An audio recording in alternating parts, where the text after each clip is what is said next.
최유진 기자, 화면에 등장하는 손가락 절단한 손의 주인공, 누군지 아시지요? 네, 물론입니다. 안중근 의사죠. 대한민국 국민이라면 누구라도 아실 텐데요. 네, 그렇습니다. 최유진 기자, 안중근 의사 손사진이 나온 배경을 좀 설명해 주시겠어요? 네, 사진을 보며 설명해 드리겠습니다.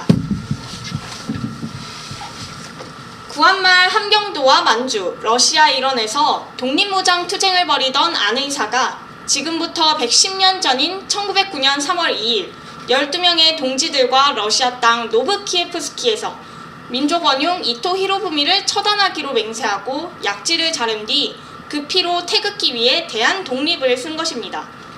그해 10월 26일 결국 하얼빈에서 실행에 옮긴 것이고요.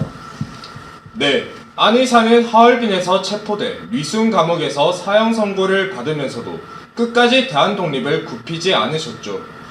그런데 아직까지도 유해를 찾지 못하고 있어 문제입니다.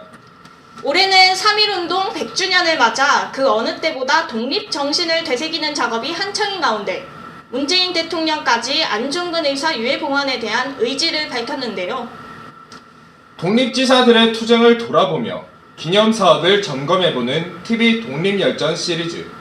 오늘은 세 번째로 안중근 의사의 삶과 유해 봉환 문제를 강도림 기자가 집중 취재했습니다. 서울 남산에 위치한 안중근 의사 기념관. 안중근 의사의 출생부터 순고까지 전 생애와 관련된 유물과 기록물이 탐방객을 맞습니다. 이토 히로부미 저격과 법정 투쟁 장면 등이 생생하게 전해집니다. 전시물 하나하나에 조국 독립을 향한 애국 충절이 절절하게 묻어납니다. 우리가 그의 정신은 다 알지만 부처님의 사리처럼 그 유해가 있으면 더 좋은 교육 기회가 되지 않을까 이렇게 생각합니다.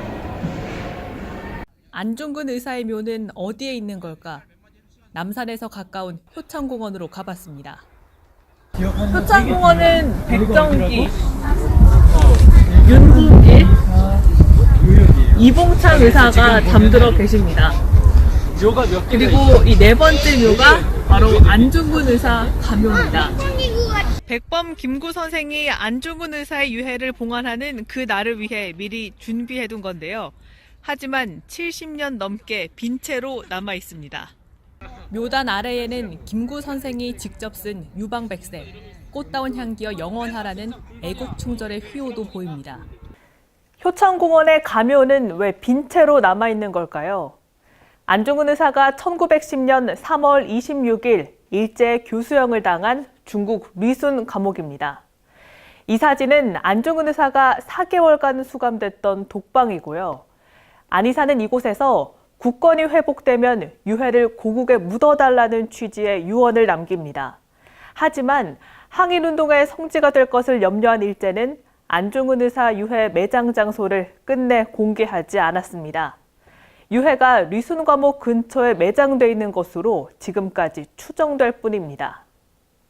가묘를 봐서도 참 독립하신 분들의 어떤 유족한테도 안타까운 마음을 항상 갖고 있고 그분들을 위해서도 또 우리나라의 앞으로의 일을 위해서도 이해는 반드시 찾아와야 된다고 생각합니다. 국민적 여론에 부응해 대통령까지 나섰습니다. 3.1운동 100주년을 맞아 지난 2월 26일 문재인 대통령은 효창공원 김구 선생과 3.24 묘역 안중근 의사 가묘를 참배했습니다. 문 대통령은 이 자리에서 안중근 의사 유해를 찾겠다라는 뜻을 밝혔습니다. 하지만 대통령이 발언한 지 한 달이 넘도록 정부의 적극적인 행보는 보이지 않습니다. 국가보훈처 대변인실로부터 받은 안중근 의사 유해 발굴 관련 서면 답변입니다. 현재까지 큰 진행 사항이 없다라는 무성의한 답변만 돌아왔습니다. 중국 정부는 오히려 안중근 의사 기념 사업에 적극적입니다.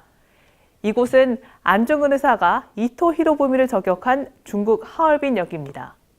중국 정부는 안 의사가 총을 발사한 플랫폼에 기념물을 설치했습니다. 당시 대합실은 기념관으로 복원을 해 각종 기록물을 전시 중입니다. 최근 2년간의 재공사를 거쳐 다시 문을 열었습니다. 내년 2020년 3월 26일은 안중근 의사 순국 110주년입니다. 이날을 임시기념일로 지정을 해서 안의사의 숭고한 애국정신을 기리자라는 의견도 나오고 있는데요. 대통령 발언 뒤에도 속도를 내지 못하는 유해 발굴과 봉화 사업이 순국 110주년의 그날까지 성과를 낼 수 있을지 온 국민이 지켜보고 있습니다. 단비뉴스 강도림입니다.